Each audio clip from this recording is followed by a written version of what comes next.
কয়েকদিন আগে একটি টিভি টকশোতে জামাত ইসলামের আইনজীবী ব্যারিস্টার শিশির মনিরকে রাজনীতি বিশ্লেষক ডাক্তার জাহিদুর রহমান প্রশ্ন করেন, জামাতে ইসলামীতে কোনো অমুসলিম কি আমির হতে পারবে?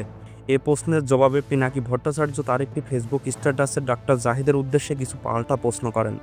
তার পোস্টের মূল কথাগুলো সহজ ভাষায় জানাবো।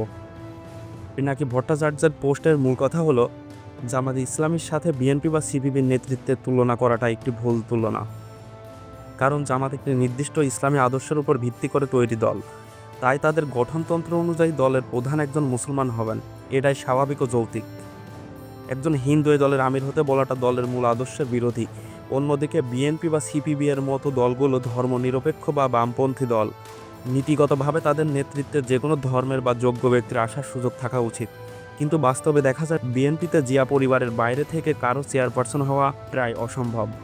বেগম জিয়া যখন জেলে ছিলেন তখনও দলের প্রধান ছিলেন তারেক রহমান, যা অনেকটা পরিবারতন্ত্রের মতো। সুতরাং আসল প্রশ্ন এটা নয় কেন একটি ইসলামী দলের প্রধান হিন্দু হতে পারে না, বরং আসল প্রশ্ন হলো যে দলগুলো নিজেদের ধর্মনিরপেক্ষ বা জাতীয়তাবাদী বলে দাবি করে তাদের শীর্ষ নেতৃত্বে কেন একটি পরিবারের বাইরে থেকে কেউ আসতে পারে না।